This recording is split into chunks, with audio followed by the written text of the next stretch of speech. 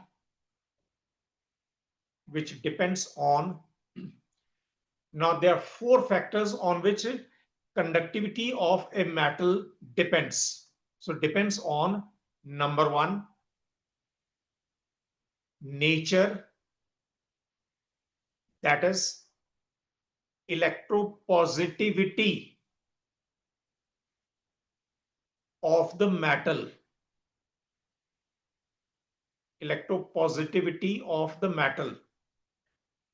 It means if metal is more electropositive, it will have more free electrons and therefore conduction will be more, right? Simple. Number two, number of valence electrons per atom. In this case also, if you want within brackets, you can write directly proportional because more the number of valence electrons per atom, more will be the number of free electrons and more will be the conduction by that metal. Number three, density of the metal. Density of the metal within brackets inversely proportional. So remember, if density of the metal is high, conduction by the metal will be poor. Last point, number four, temperature. For temperature within brackets, write down inversely proportional. So remember, if temperature increases, conductivity of metals decreases. Next paragraph. Some substances have zero resistivity. Zero resistivity, that is infinite conductivity at very low temperatures. At very low temperatures. They are called superconductors. They're called superconductors. For example, some ceramic materials, some alloys, and mixed metal oxides. Mixed metal oxides are nothing but oxides of metals in which two different metals are present along with oxygen in the form of oxide ions. So they fall under this category. So that was about metallic conductors, and will not be dealing with metallic conductors throughout in this chapter. Now we'll only be dealing with electrolytic conductors. So write down next heading, electrolytic conductors, oblique electrolytes,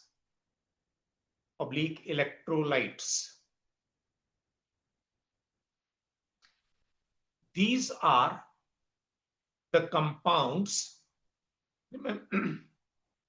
Remember, they are not elements, they are always compounds. These are the compounds which conduct electricity with the help of ions in the molten state,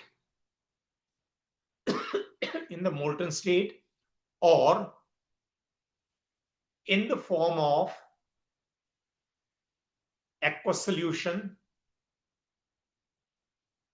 or both. So what are electrolytes? Electrolytes are those compounds which conduct electricity with the help of ions present in them. So we can say ions are the charge carriers. Ions are the vehicles which will carry charge, right? And these ions should be mobile, then only charge will be conducted by the electrolyte. And ions will be mobile when when this compound is taken in the molten state, or it is taken in the form of aqueous solution, or sometimes in both the forms. Continue. During conduction, during conduction, there is transfer of matter. This transfer of matter, that is ions move there is physical and chemical change due to Sir, can you please repeat during conduction? During conduction, there is language may slightly change. There is transfer of matter because ions move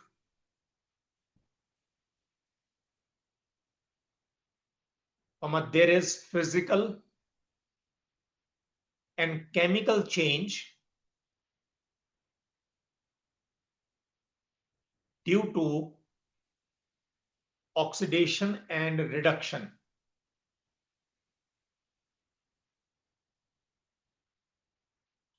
Ohm's law and Faraday's law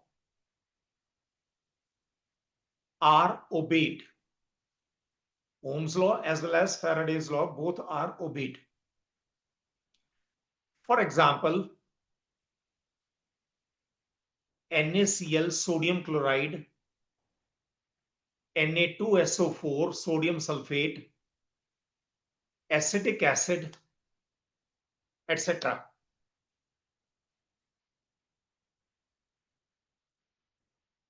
Electrolytes can be classified into three categories.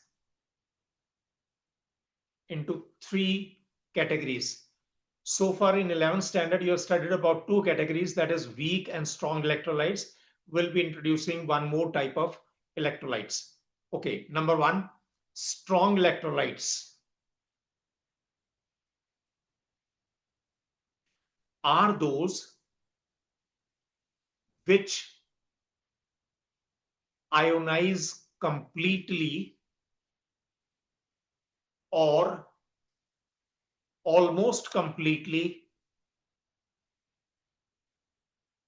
when dissolved in water. When dissolved in water. For example, sodium chloride, K2SO4, potassium sulfate, etc. Just write one or two examples.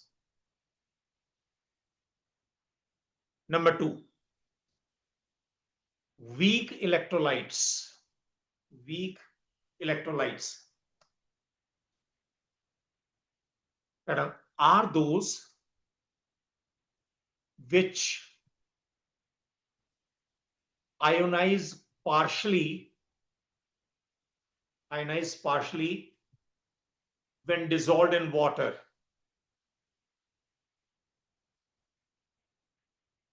For example,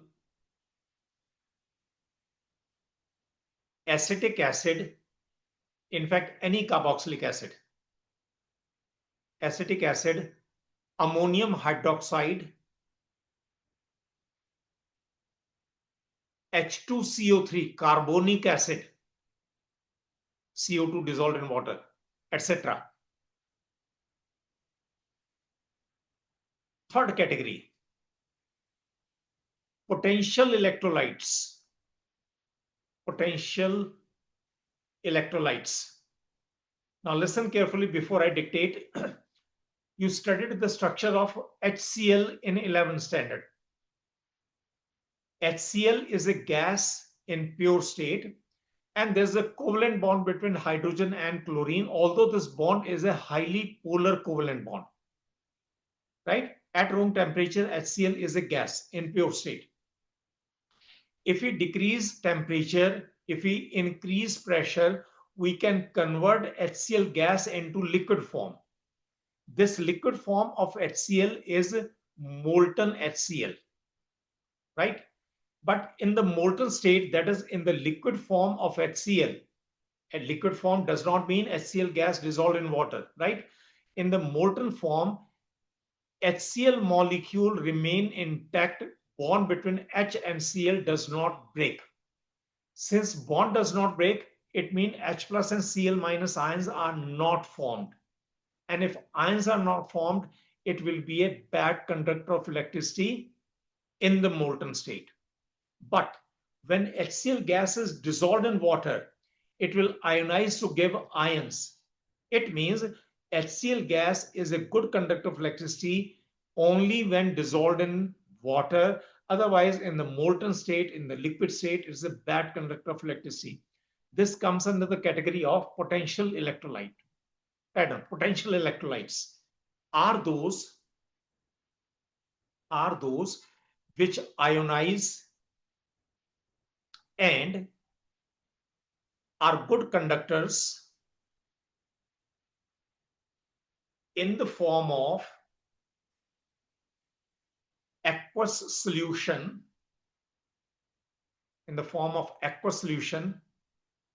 but do not ionize and are bad conductors in the molten state.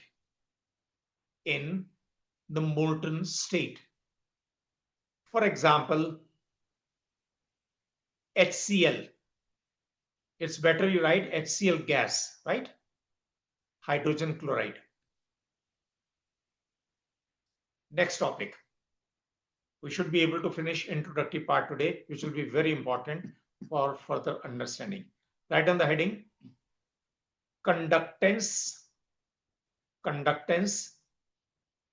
of electrolytic solutions. Conductance of electrolytic solutions. See, if you remember in 11th standard, in the chapter of equilibrium, you studied one topic that was ionic product of water, Kw.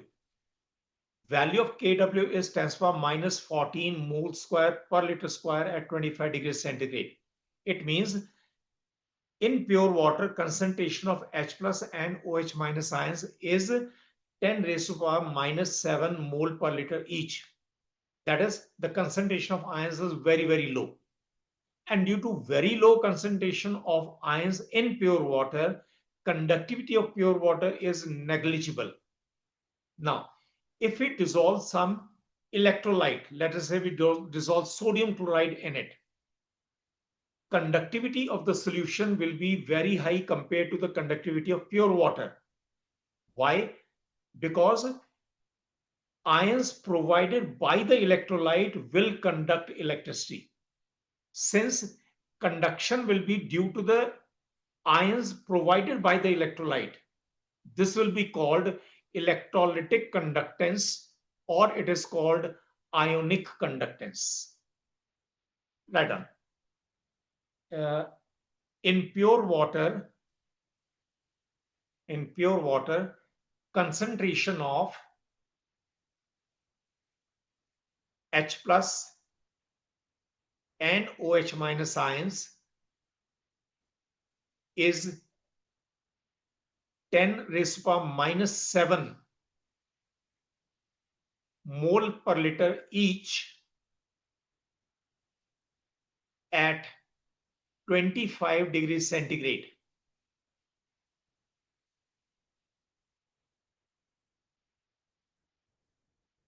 Due to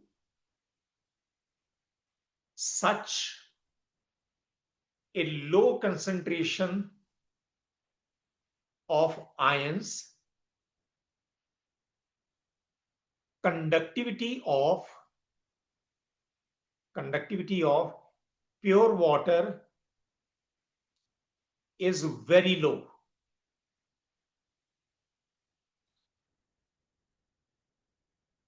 So when an electrolyte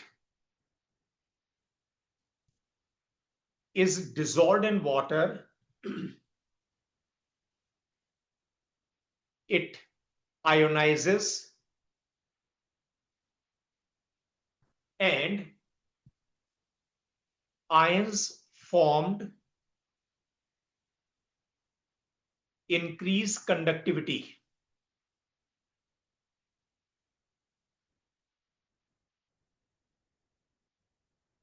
Conductance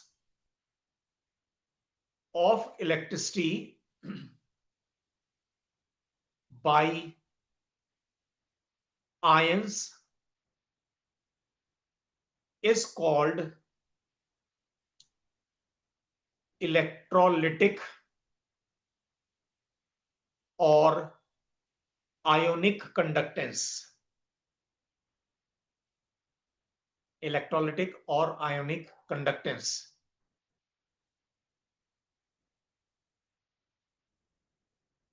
Next paragraph. Now, just 5 minutes will be very important part, right? Next paragraph. Conductivity of electrolytes depends on number one, number of ions, number two, mobility means speed, mobility of ions. See, try to understand like this. Let us say we have to evacuate certain number of people from place A to place B. Let us say there are 10,000 people to be evacuated, and the only mode of transport is buses. In how much time these 10,000 people will be transported to the other place will depend on number of vehicles, number of buses. Number two will depend on speed of mobility of these vehicles. Similarly, in ionic conductance, vehicles are ions and we are transporting electrons, we are transporting charge. So how much is the conductance of electrolytic solution will depend on number one, number of ions. Number two, it will depend on mobility, that is speed of ions. And these two factors will further depend on 7 factors. Mobility of ions and number of ions will further depend on 7 factors. Write down. Next paragraph. These two factors further depend on following factors.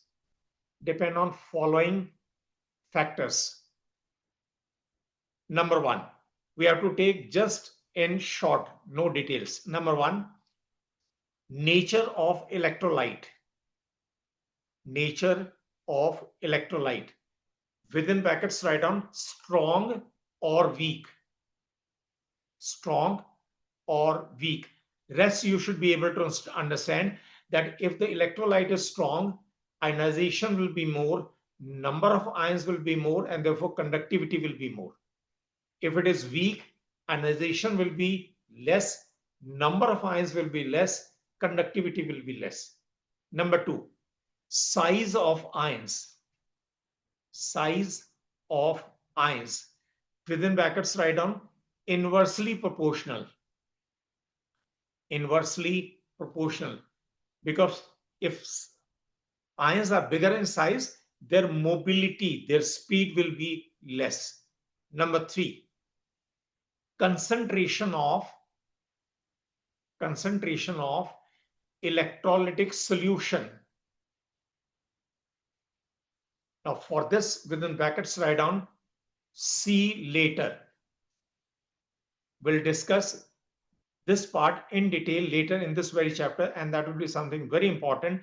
Otherwise, as of now, you'll have the feeling if concentration of the solution is more, number of ions will be more, and conductivity will be more. Just forget about that. We'll discuss this part later in this chapter, maybe in the next class only. Number 4, solvation of ions. Solvation of ions. What's that? I'll tell you.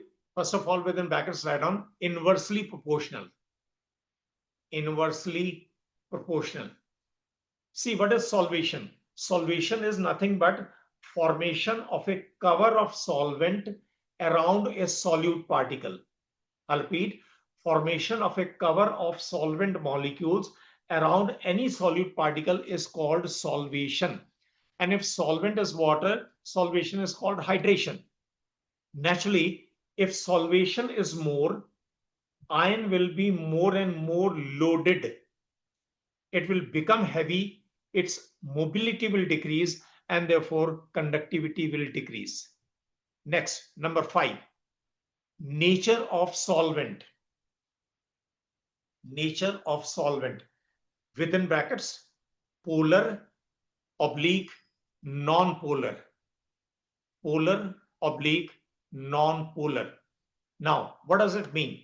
See, if the solvent is polar, it will help in more and more ionization of the electrolyte. Ionization is more, number of ions will increase. Therefore, conductivity will increase. So conductivity will be high if solvent is polar in nature. Next factor, number 6, viscosity of solvent. Viscosity of solvent. See, if I'm asked to swim in water and the other option is swim in a pool of glycerine, glycerine is highly viscous compared to water, my speed will decrease if it is a pool of glycerine.